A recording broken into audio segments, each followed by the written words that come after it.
Good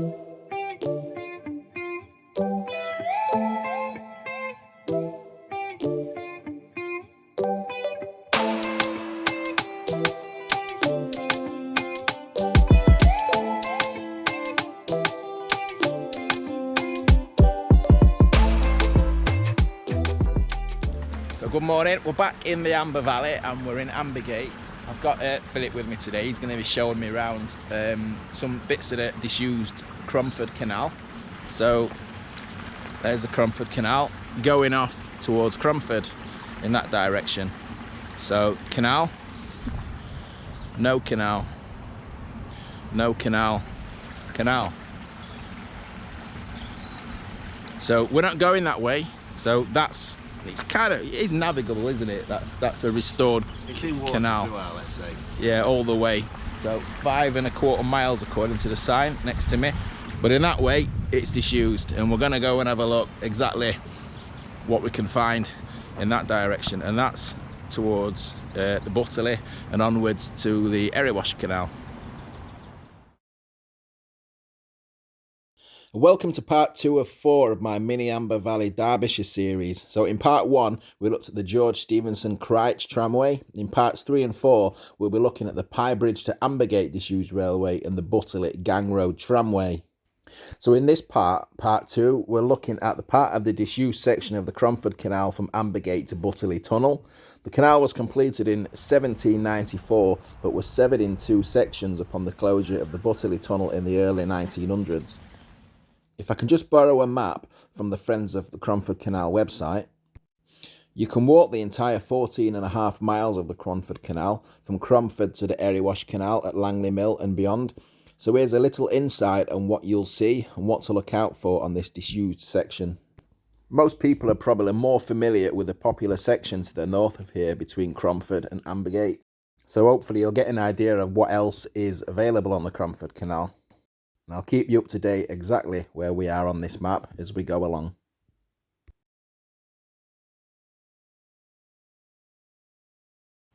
So you might be wondering why I'm showing you some skips in a like an industrial yard. That just there is where the well, it's kind of southwest portal of Hag Tunnel, just where those metal railings are laying down there. I believe that's where the portal would have been. So let's just talk a little bit more about Hag Tunnel. So there's the southwestern portal that we've just been looking at the site of, doesn't exist anymore. Now the northeast portal also doesn't exist anymore. However, we can see evidence of the old portal. So interestingly, the tunnel is still there underground. It would appear as though it is still accessible down this new shaft that they've made on the entrance on the northeast side. Now it just looks like your everyday manhole cover, doesn't it? But if you look behind on these photographs, you can still see the top of the tunnel portal wall. And that's the access into the tunnel. So straight after leaving Hag Tunnel, the canal passed through the former Stephensons Dye Works. A dye works operated in this site for over 180 years before finally closing in 2006. So as you can see on these shots, it's currently a redevelopment site for a new housing estate. And the canal at one time would have passed straight through here.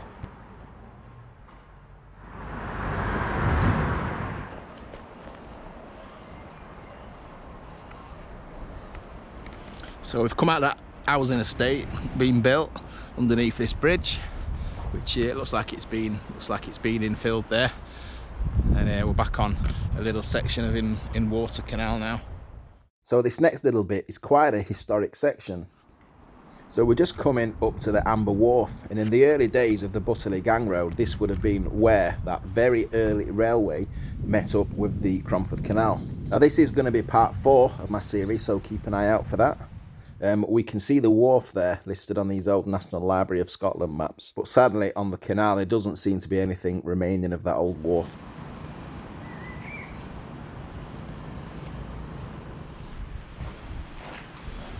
So this is underneath the aqueduct, Drover's Way.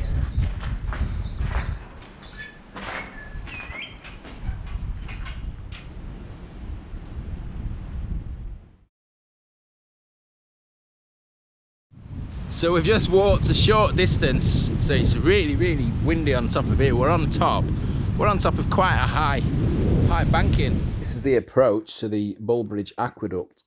So it's 30 foot high. It crossed the River Amber, the Midland Railway and the A610 road. The road was widened in the 1960s, which meant the aqueduct had to be demolished. No evidence remains of the aqueduct today, but here's the before and after shots, courtesy of Google Maps. So we're just trying to get out of that wind.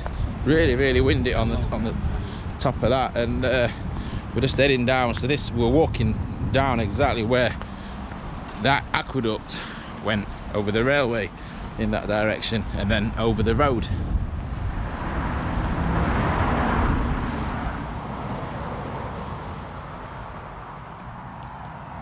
So here we're stood at the top, bit of a climb up there. Stood at the other side of the Bulbridge Viaduct. Bulbridge Aqueduct. Oh dear, getting everything wrong, aren't I? So, and the canal went off in that direction. And here's the canal cutting. Just joining us now on the right hand side. Just from in there somewhere, and it goes through a bit of private land after it's come over that aqueduct. Bit of a cutting at that side.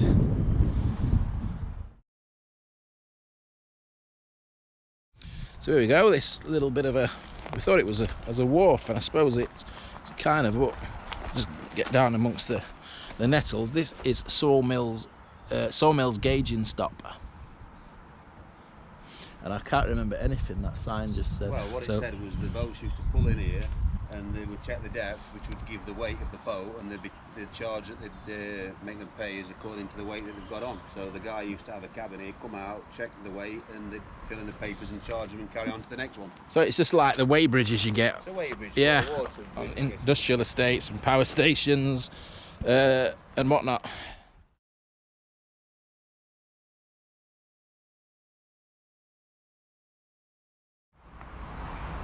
So we've had a short section there since that loading gauge, and do a little bridge here. So got the railway arches as well in this section. This is a four arch viaduct with just a little road going under it.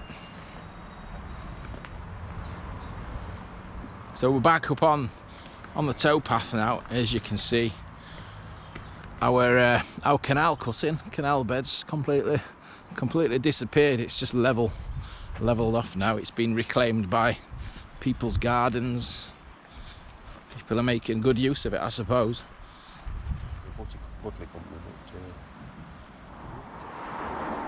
So that was a nice little section to have a walk through. That they've been looking after the old canal bed with allotments and little gardens. So, but yeah, we're back to the old.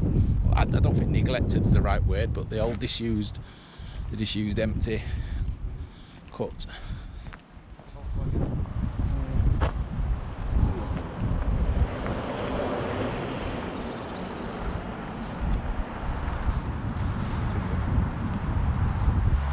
So we've had a good stretch on the side of the A610.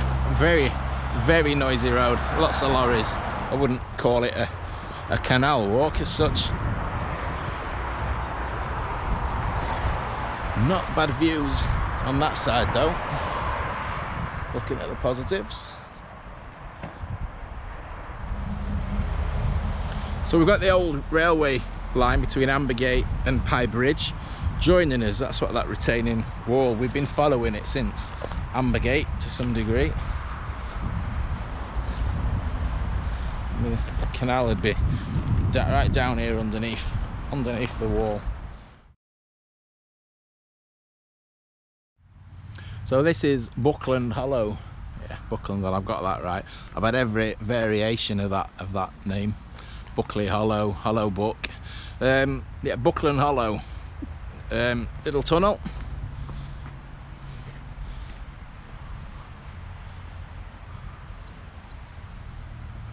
The cuttings again there.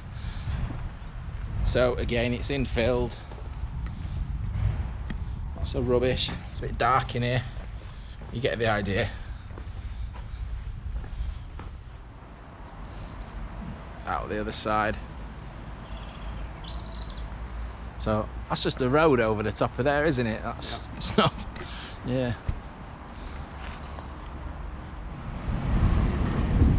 So the excavator public house. So just leaving behind that tunnel there. So the canal's now been turned into part of the car park from the pub, and it went underneath the railway bridge here.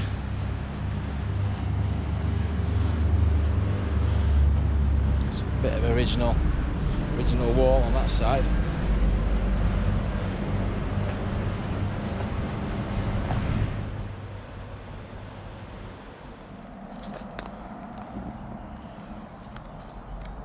So we are going to lose the canal for a while, I do believe now, but we're just getting another glimpse of it just as we come out the other side of the pub car park down there. But it just looks like a, yeah, you wouldn't know that's a canal unless you knew what you were looking for. So where we're stood at the moment, just looking back, the pub's about 200-300 yards back in that direction. We've had a disused railway line joining us, the Buckland Hollow branch. We had a couple of sidings here, canal over here, so we lost the canal for a short while. It's just appeared again here, but I think it looks like this has been widened and excavated into a fishing pond by the looks of things.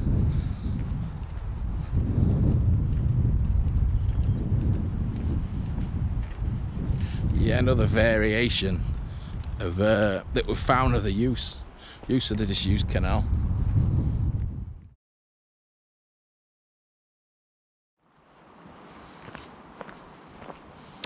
Nice little spot for fishing. This was coming up to a little bridge now. Curious name, if anyone knows why it's called this. It's a little bit of a strange one. Starved Valley, all one word.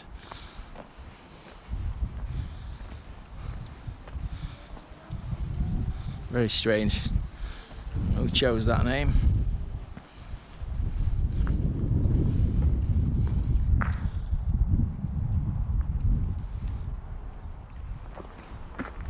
It's a view from the top of the bridge. That's where we've just come from. Bit of a fishing pond. And railway line over there. And then this is the direction we're going up towards Butterley. It looks like that's as far as the water goes. It goes back into fields. Now looking at that.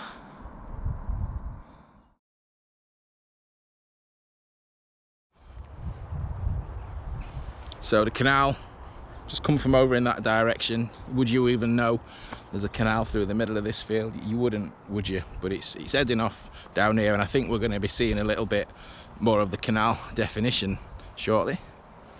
So I think we've just got to go through someone's garden.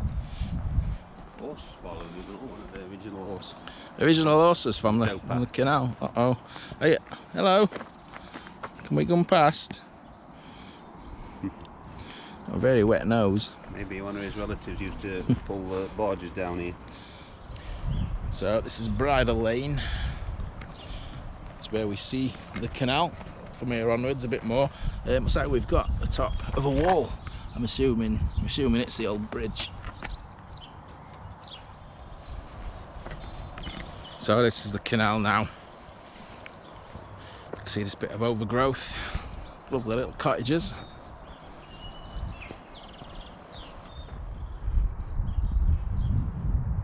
So that's where we've just walking from, and this looks more like a canal now.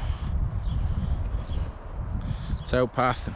We've got a visible cutting now on here. So just in the cut of the canal now. It's towpath on that side. Look at this. We've got what looks to be the remains or shell of a boat.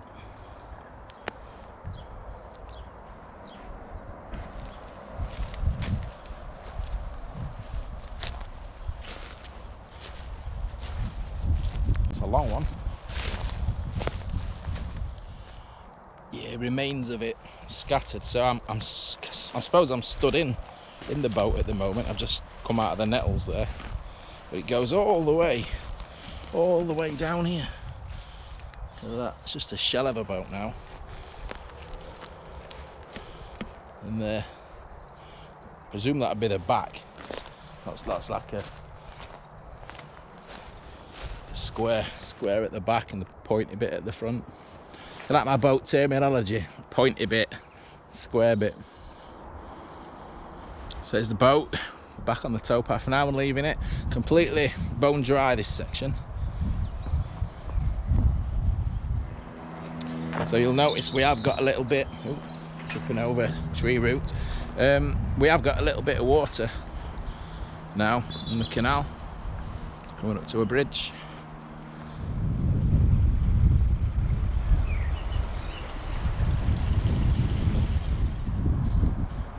A lot of pipes crossing the canal at this stage. Yeah, still water as far as we can see up there. So just outside the little village of Hartshay at the moment, and this is Hartshay Wharf, and we can see the shape of the banking, little lip that goes in on the maps, and there was a little wharf on the left hand side. We've got a ledge in the canal there, a little bit of metalwork sticking out. In fact, they're all the way along. A lovely bit of stone work at the other side as well.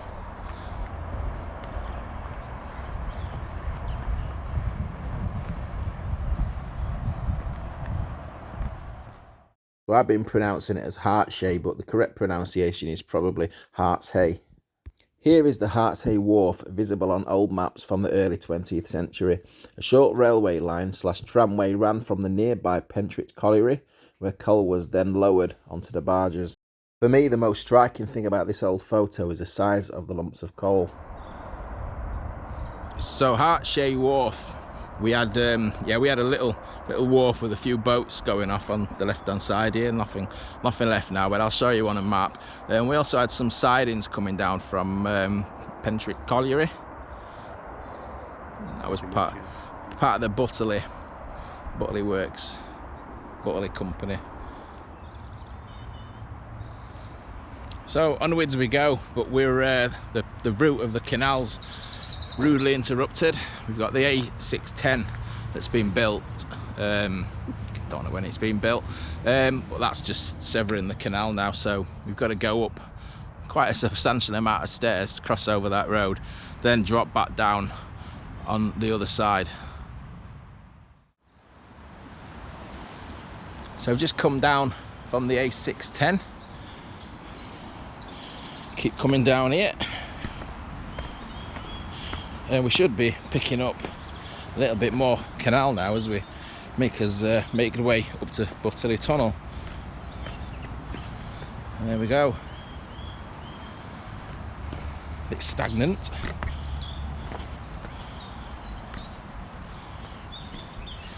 Yeah, so that's the A610. That's severed this section of the canal, essentially.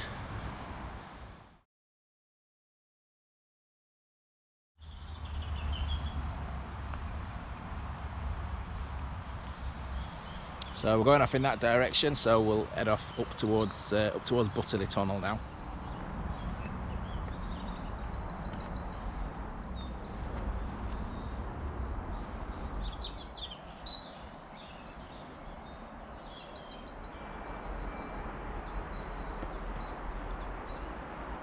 So we're coming up towards Butterley Tunnel, not far in that direction. There's the canal down there, and we've got this little structure just on the side of the canal. Not in great state of repair, as you can imagine. It's very old. Little beam there. So we were just kind of thinking what it could have been.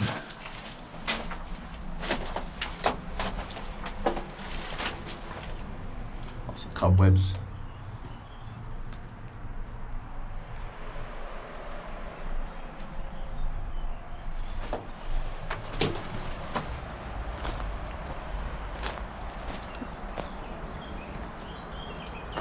So because the canal was the tunnel was quite narrow. What I was reading is they only let boats go in certain directions at certain times of the day.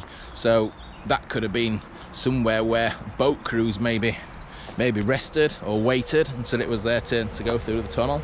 Perhaps if anyone knows or got any more information about that little, I suppose it's the version of a little plate layers that you find on the railway or on the side of a canal, isn't it? Here is a copy of an old notice detailing the rules and penalties relating to the restricted entry to the tunnel at certain times.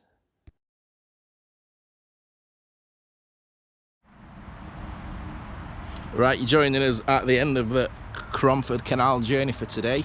It's very murky, doesn't smell too fresh either. That little, it's not a very sensational view, but that arch you can see there with the grill in front, that's the western portal to Butterley Tunnel. Quite a tunnel as well, is it about 3 kilometres in length, is it? Yeah. So that goes now 3 mile, I think. 3 mile. 3 mile, yeah. So underneath Butterley Reservoir, comes out the other end and then onwards towards the Erewash Canal. Butterley Tunnel suffered a collapse in around 1900. This severed the Cromford Canal in two, essentially bringing its demise. I plan to cover a little more of this tunnel in a future video, as there's so much more I want to include. So this isn't the original portal. This that you're looking at here, it does look quite modern, fabricated concrete structure.